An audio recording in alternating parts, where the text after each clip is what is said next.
Dear students, good morning.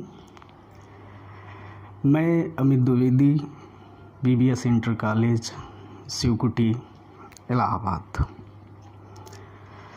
जैसा कि बच्चों पिछले वीडियो में हम चर्चा कर रहे थे फोटोसिंथेसिस के, प्रकाश संश्लेषण के, उस प्रकाश संश्लेषण की प्रक्रिया में, उसके मैकेनिज्म में हमने सबसे पहली जो प्रक्रिया का जो है एक्सप्लेनेशन किया था, उसका वर्णन किया था, वो आपकी थी लाइट रिएक्शन, प्रकाशिक अभिक्रिया। प्रकाशिक अभिक्रिया में आपने जल के अणुओं का विच्छेदन किया था, ऑक्सीजन गैस मुक्त की थी, और साथ ही साथ आपने अप्रकाशिक अभिक्रिया के लिए NADPH2 अर्थात एसिमिलेटरी जो पावर है अप्रकाशिक अभिक्रिया में प्रयुक्त करने के लिए आपने बनाया था। तो यहाँ पर मैकेनिज्म ऑफ फोटोसिंथेसिस में सेकंड जो इसकी प्रक्रिया है वह आपकी है डार्क रिएक्शन, या इसको केल्विन साइकिल या C3 साइकिल कहते हैं, अर्थात अप्रकाशिक अभिक्रिया अथवा इसको केल्विन चक्र कहते हैं। प्रकाश संश्लेषण की जो डार्क रिएक्शन होती है या जो केल्विन चक्र है, यह हरित लवक के ग्रेना में हरित लवक के स्ट्रोमा में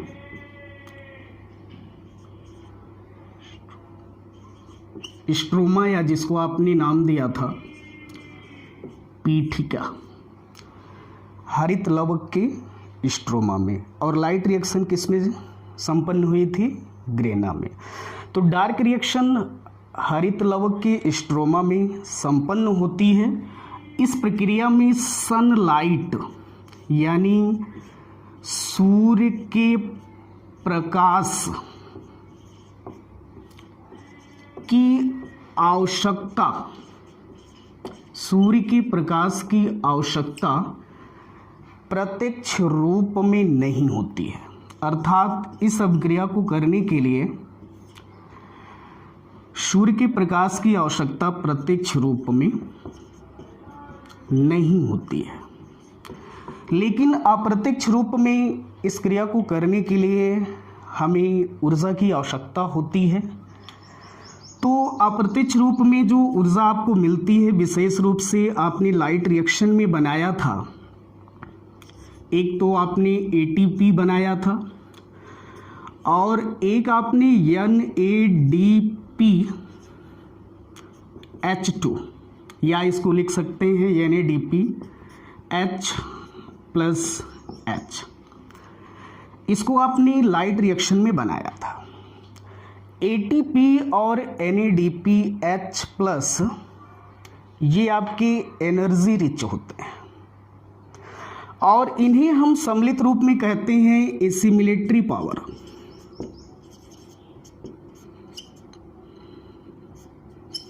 एसिमिलेटरी पावर कहते हैं। इसी एसिमिलेटरी पावर का उपयोग हम डार्क रिएक्शन में, अप्रकाशिक अभिक्रिया में या केल्विन चक्र में करते हैं। आपने प्रकाश संश्लेषण की क्रियाविधि में लिखा था कि सभी पौधे वायुमंडल से कार्बन डाइऑक्साइड लेते हैं। ये जो कार्बन डाइऑक्साइड होता है, इस कार्बन डाइऑक्साइड से इसका रिडक्शन होता है और इसके द्वारा किसका निर्माण होता है? ग्लूकोज का। किसका निर्माण होता है? ग्लूकोज का। अर्थात कार्बन डाइऑक्साइड से पौधे के अंदर अप्रकाशिक अभिक्रिया में किसका निर्माण होता है? भोजन का निर्माण होता है। तो आगे हम इसको देखते हैं, क्यों इसको केल्विन चक्र कहते हैं। इसी अभिक्रिया को ब्लैकमैन अभिक्रिया भी कहते हैं। इस अभिक्रिया को ब्लैकमैन अभिक्रिया इसलिए कहा जाता है क्योंकि इस अभिक्रिया की खोज ब्लैकमैन नामक वैज्ञानिक ने किया था, इसलिए इससे ब्लैकमैन अभिक्रिया भी कहते हैं। तो इस अभिक्रिया का अध्ययन हम केल्विन चक्र के रूप में करते हैं। प्रक्रिया में होता क्या है, पहले हम संक्षिप्त में यहाँ पर आपको बताते हैं। एक विशेष पदार्थ होता है RuBP, इसको कहते हैं रिबुलोज बाइफास्फेट। रिबुलोज बाइफास्फेट जो होता है ये 5 कार्बन वाला कंपाउंड्स होता है। रिबुलोज बाइफास्फेट 5 कार्बन वाला कंपाउंड्स होता है। ये आपका विशेष रूप से स्टोमेटा है और स्टोमेटा के माध्यम से आपकी CO2 अंदर आती है। तो ये CO2 RuBP में ऐड होता है। जब ये RuBP में ऐड होगा तो इसको ऐड करने के लिए ये आपका CO2 है और ये CO2 क्या होगा, RuBP में क्या होता है, ऐड होता है। यानी RuBP जो CO2 है वो RuBP में क्या हुआ, ऐड हुआ। और इसको ऐड करने के लिए विशेष रूप से एंजाइम होते हैं। विशेष रूप से क्या होते हैं, एंजाइम होते हैं, जिसे कहते हैं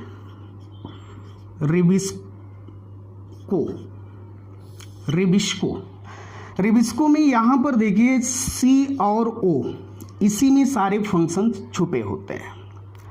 तो CO2 जब RuBP में ऐड होगा, यानी कार्बन डाइऑक्साइड की सांद्रता जब पौधे में ज़्यादा होगी, तो उस कंडीशन में ये RuBP का कार्बोक्सिलेशन RuBP का कार्बोक्सिलेशन होगा किसमें, PGA में। किसमें होगा, PGA में, अर्थात फास्फोग्लिसरैल्डिहाइड,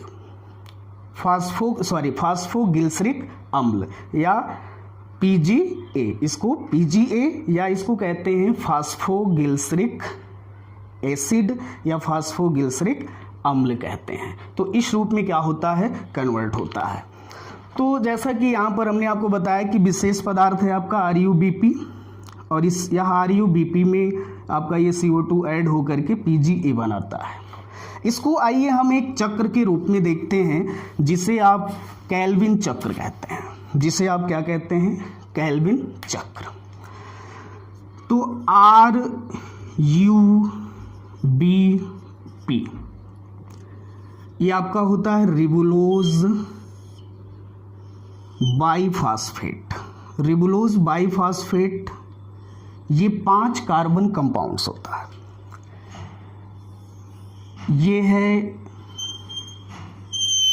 पत्तियों का स्टोमेटा और यहां से क्या ऐड होगी, विशेष रूप से CO2, ठीक है। और CO2 को RuBP में ऐड करने के लिए RuBisco रुबिस्को ये विशेष रूप से एक एंजाइम होता है। यह एंजाइम जिसमें अभी जैसे कि अभी मैंने बताया कि C और O, इसी में C और O में इस केल्विन चक्र के सारे फंक्शन छुपे होते हैं। तो RuBis रुबिस्को एंजाइम की उपस्थिति में जब ये RuBP रिबुलोज बाइफास्फेट में ये CO2 जब ऐड होगा, तो इसके ऐड होने पर यहाँ पर बनता है PGA। इसको कहते हैं फास्फोग्लिसरिक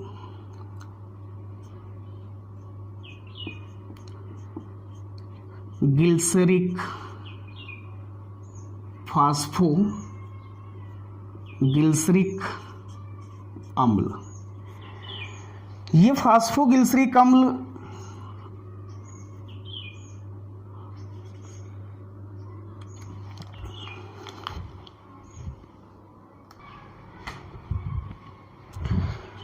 तो फास्फोग्लिसरिक अम्ल या जो PGA है, यह 3 कार्बन कंपाउंड्स होता है। फास्फोग्लिसरिक अम्ल यानी PGA 3 कार्बन कंपाउंड्स होता है और PGA के जो अणु बनते हैं इनकी संख्या होती है 2। यानी इस प्रक्रिया में यानी CO2 और यहाँ पर जल भी होता है, विशेष रूप से जल और CO2 जब इसमें ऐड होगा इस एंजाइम की उपस्थिति में, तो सबसे पहला जो उत्पाद बनता है एक प्रकार से आपका PGA, या जिसको आप फास्फोगिल्सरिक अम्ल या फास्फोगिल्सरिक एसिड कहते हैं।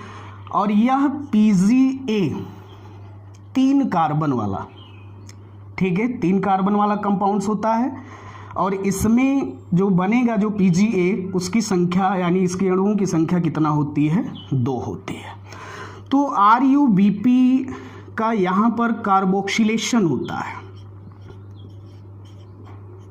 कार्बोक्सिलेशन।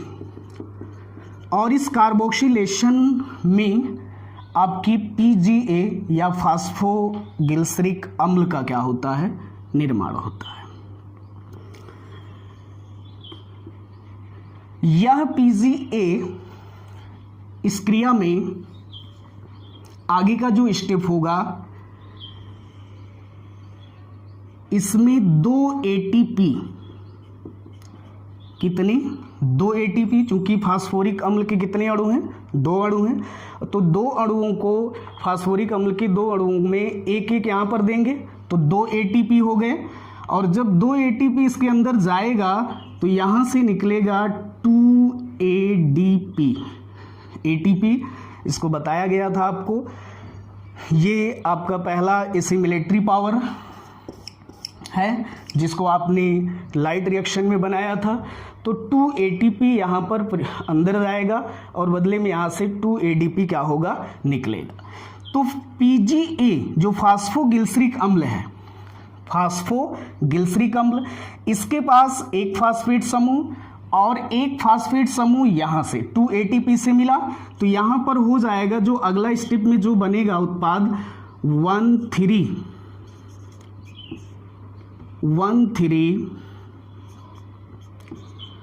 बाई फास्फोगिल्सरिक 1,3 बाई फास्फोगिल्सरिक अम्ल, 1,3 बाई फास्फोगिल्सरिक अम्ल। 2 ATP, ये 2 ADP में कन्वर्ट हुआ।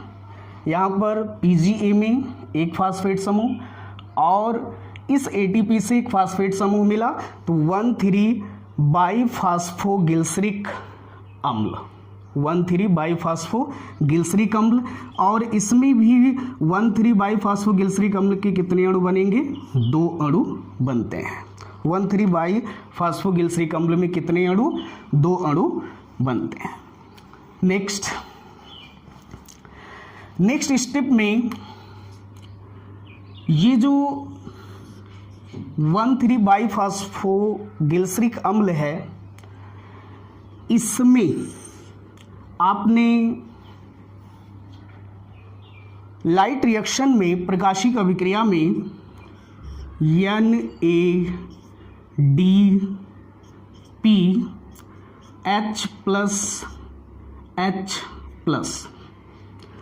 तो NADPH+ यह भी आपका एसिमिलेटरी पावर है, इसका उपयोग यहाँ पर होगा। तो इसके 2 मॉलिक्यूल्स, इसके कितनी मॉलिक्यूल्स प्रयुक्त होंगे? 2 मॉलिक्यूल्स प्रयुक्त होंगे। और यहाँ से निकलेगा क्या? NADP, ये निकला। 2 मॉलिक्यूल्स NADPH+ का प्रयुक्त हुआ। तो 1,3 बाई फास्फोगिल्सरिक अम्ल ये अंतिम उत्पाद के रूप में यहाँ पर बनेगा 3 फास्फोगिल्सरैल्डिहाइड,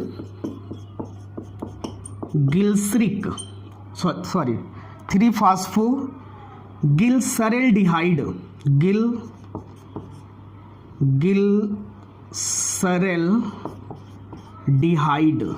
रीज़न क्या है? क्योंकि एसिड या जो अम्ल होता है ये जब रिड्यूस होता है या इसका जब रिडक्शन होता है तो उस कंडीशन में एल्डिहाइड बनता है। क्या बनता है, एल्डिहाइड।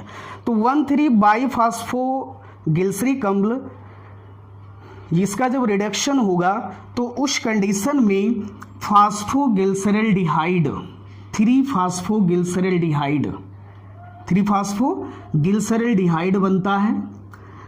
इसे हम 3 कार्बन वाली शर्करा या ट्रायोज फास्फेट कहते हैं, ट्रायोज फास्फेट कहते हैं। इसे हम ट्रायोज फास्फेट भी, ये आपका फास्फोगिल्सरैल्डिहाइड है, 3-फास्फोगिल्सरैल्डिहाइड, इसको ट्रायोज फास्फेट। तो इसके कितने अणु बनेंगे, 2 अणु बनेंगे। कितने अणु, 2 अणु। और इस कितने कार्बन वाला होता है, 3 कार्बन वाला होता है। तो 2 अणु में कितने कार्बन होंगे, 3 × 2, तो ये आपके कितने हो गए, 6 कार्बन। तो फास्फो जो गिल्सरैल्डिहाइड है, जिसको आप ट्रायोज फास्फेट या इसको 3 कार्बन वाली शर्करा कहते हैं, यह अपना कुछ कार्बन रीजनरेट करता है। रीजनरेशन के माध्यम से यह अपना कुछ कार्बन क्या करता है, रीजनरेट करता है। तो रीजनरेट में यहाँ पर जैसे कि RuBp कैसा है, 5 कार्बन वाला कंपाउंड से, तो ये क्या करेगा, इसमें कितने कार्बन हैं, 2 अणु है, तो 3 दुआएं 6, तो ये क्या करता है, 5 कार्बन को यहाँ से इसको RuBp को दे देता है। क्यों देता है, आगे इस पर हम अभी चर्चा करते हैं। 1 कार्बन जो इसका है वो आकर के किसका निर्माण किया, ग्लूकोज का। लेकिन ग्लूकोज में आप जानते हैं 6 कार्बन होता है। कितने कार्बन होते हैं, 6 कार्बन होते हैं। तो यहाँ पर पहले केल्विन चक्र के पहले स्टेप में, पहले टर्म में क्या होता है, केवल 1 कार्बन बना, यानी 1/6 मॉलिक्यूल्स, कार्बन के कितने, 1/6 अणु, 1/6 अणु किसके बने, कार्बन के। और 5 कार्बन कहाँ गया, RuBp में। क्यों RuBp में गया, क्योंकि RuBp की सांद्रता भी बनी रहे, इसकी मात्रा भी बनी रहे, CO2 का बराबर उपयोग होता रहे। इसके लिए RuBp की सांद्रता बनाने के लिए यहाँ पर 5 कार्बन इसको दे दिया जाता है, रिजनरेट किया जाता है, रिजनरेशन के माध्यम से।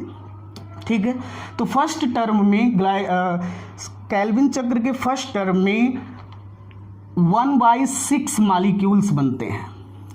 कार्बन के 1/6 यहाँ पर मॉलिक्यूल्स बनेंगे, ग्लूकोज के 1 कार्बन बनेगा। और इसी प्रकार से 6 टर्म में, इसी प्रकार से 6 टर्म में आकर के आपका कितना कार्बन बनेगा, 6 कार्बन। कितना, 6 कार्बन। ठीक है, तो इसको हम सारांश के रूप में थोड़ा सा देखते हैं। जैसे यहाँ पर आपने 1 CO2 लिया पहले केल्विन चक्र में, पहले पथ में, तो 1 कार्बन डाइऑक्साइड आपने लिया पहले चक्र में, तो 6 में कितना, 6 चक्र में 6 CO2, यानी 6 टर्म में, केल्विन चक्र के 6 टर्म में यहाँ पर आपने 6 CO2 आपको प्रयुक्त करना है, 6 CO2। रीजनरेशन के समय यहाँ पर भी आप ATP प्रयुक्त करते हैं, एक ATP यहाँ पर क्या करते हैं, प्रयुक्त करते हैं। तो 6 CO2 ये प्रयुक्त हुआ 6 टर्म में। अब यहाँ पर देखेंगे ATP कितना प्रयुक्त हुआ, तो 2 ATP यहाँ है, 2 ATP और 1 ATP यहाँ है, और 6 चक्र में, 1 चक्र में 3 है, तो इसको 6 × 3 से मल्टीप्लाई करेंगे तो कितना आएगा, 18, अर्थात 18 ATP ये कन्वर्ट आपका किस में टूटेगा, 18 ADP में, 18 ADP। यानी केल्विन चक्र के प्रथम टर्म में आपको 3 ATP की आवश्यकता होती है, और 6 में कितना, 18, 6 टर्म में कितना, 18। नेक्स्ट जो एसिमिलेटरी पावर सेकेंड आपका था यहाँ पर NADPH+, तो पहले में आपने 2 अणु प्रयुक्त किया है, पहले में कितना, 2 अणु, और 6 में कितना आपको प्रयुक्त करना है, 6 इंटू 2 कर देंगे 12, यानी 12 NADP H प्लस H ये प्रयुक्त होगा और बनेगा क्या ये 12 NADP प्लस। ठीक है, फिर से एक बार इसको देखिए। डार्क रिएक्शन और केल्विन चक्र या C3 चक्र भी इसको कहते हैं, क्योंकि यहाँ पर जो पहला उत्पाद बनता है फास्फोगिल्सरिक अम्ल का वो 3 कार्बन वाला होता है, इसीलिए इसको C3 चक्र भी कहते हैं। तो RUBP ये आपका 5 कार्बन वाला कंपाउंड्स होता है RUBP, जिसको आप कहते हैं रिबुलोज बाइफास्फेट। यह रिबुलोज बाइफास्फेट, इस रिबुलोज बाइफास्फेट में पर्णरंध्रों द्वारा जो CO2 आया, ये CO2 इसमें ऐड होगा, इसमें जल की भी मात्रा होती है। तो CO2 RUBP, इसमें CO2 को RUBP में ऐड करने के लिए एक विशेष एंजाइम होता है जिसको कहते हैं रुबिस्को में जो C और O है, इसी में इस क्रिया के सारे फंक्शन छुपे होते हैं। तो ये जो C है, ये CO2 आया, रिबुलोज बाइफास्फेट में ऐड हुआ। ठीक है, तो रिबुलोज बाइफास्फेट आपका PGA में जब कन्वर्ट होगा तो ये प्रक्रिया आपकी कार्बोक्सिलेशन कहलाती है, और इस प्रक्रिया में RUBP जब इसमें बदलेगा तो ये आपका PGA फास्फोगिल्सरिक अम्ल बनता है। और फास्फोगिल्सरिक अम्ल जो होता है ये 3 कार्बन वाला होता है, 3 कार्बन वाला। ठीक है, 3 कार्बन वाला, और कितने अणु बनेंगे PGA के? 2 अणु बनते हैं। नेक्स्ट स्टेप में ATP अंदर इंजेक्ट करेगा, 2 ATP इसको कन्वर्ट करने के लिए निकलेगा 2 ADP। ठीक है, तो ये जो प्रक्रिया है, पहला तो आपका कार्बोक्सिलेशन है, दूसरी जो प्रक्रिया है वह है रिडक्शन। दूसरी प्रक्रिया क्या है? रिडक्शन। ये दूसरी प्रक्रिया हो गई। तो रिडक्शन की प्रक्रिया में जो PGA है, फास्फोगिल्सरिक अम्ल जब 2 ATP अंदर जाएगा तो ये PGA एक फास्फेट समूह यहाँ से, और इस PGA में एक फास्फेट समूह है, तो 1,3 बाइफास्फोगिल्सरिक अम्ल का निर्माण होगा। कितने अणु बनेंगे? 2 अणु बनते हैं। तो रिडक्शन की प्रक्रिया यहाँ से यहाँ तक की है। 1,3 बाइफास्फोगिल्सरिक अम्ल, इसमें NADPH प्लस H प्लस, इसके 2 अणु इसमें जब जाएंगे तो उस कंडीशन में NADP ये बना। और जो 1,3 बाइफास्फोगिल्सरिक अम्ल है, ये 3 फास्फोगिल्सरैल्डिहाइड में, चूंकि जो अम्ल होता है, एसिड जो होता है, ये जब रिडक्शन की प्रक्रिया में ये किसमें रिड्यूस होता है? एल्डिहाइड के रूप में क्या होता है? रिड्यूस होता है। तो 3 फास्फोगिल्सरैल्डिहाइड, इसको हम ट्रायोज फास्फेट या 3 कार्बन वाली शर्करा भी कहते हैं। तो 3 फास्फोगिल्सरैल्डिहाइड, इसके कितने अणु बनेंगे? 2 अणु बनते हैं। कितने अणु? 2 अणु बनते हैं। इसको हम 3 कार्बन वाली शर्करा भी या ट्रायोज फास्फेट भी कहते हैं। इस 3 फास्फोगिल्सरैल्डिहाइड में आप देखेंगे 2 अणु है, और 2 अणु में यानी ये 3 कार्बन वाली है, 3 कार्बन वाली शर्करा है। तो अगर 2 अणु हैं तो 3 2 6, कितने कार्बन है यहाँ पर? 6 कार्बन। और इस 6 कार्बन में से 5 कार्बन यहाँ पर रिजनरेट हो जाते हैं, क्योंकि अभिक्रिया को फिर चलाना है। और अभिक्रिया को दोबारा चलाने के लिए उसी प्रक्रिया, क्योंकि यहाँ पर आपका ग्लूकोज बना नहीं, अभी केवल 1/6 मॉलिक्यूल्स बने हैं कार्बन के, ग्लूकोज के रूप में यहाँ पर पृथक हुए हैं। तो 5 कार्बन यहाँ से क्या होता है? पुनः RUBP में रिजनरेट होता रहता है, रिजनरेट होगा। और इसको रिजनरेट करने में आप, इसमें क्या होता है कि 1 ATP प्रयुक्त होता है। कितना? 1 ATP प्रयुक्त होता है। तो 2 ATP यहाँ पर और 1 यहाँ पर। तो पहली अभिक्रिया में 1 कार्बन डाइऑक्साइड, तो 6 में कितना? 6 कार्बन डाइऑक्साइड। ठीक है, NADPH2 ATP कितना प्रयुक्त है 2 और 1 3। पहले स्टेप में पहले टर्म में 3 ATP और 6 टर्म में 6 त्रिक 18 ATP। ठीक है, पहली टर्म में NADPH+ इसके 2 अणु प्रयुक्त हुए और 2 हैं तो 6 टर्म में 6 दुआएं 12 तो 12 NADPH+H+ ये प्रयुक्त होंगे।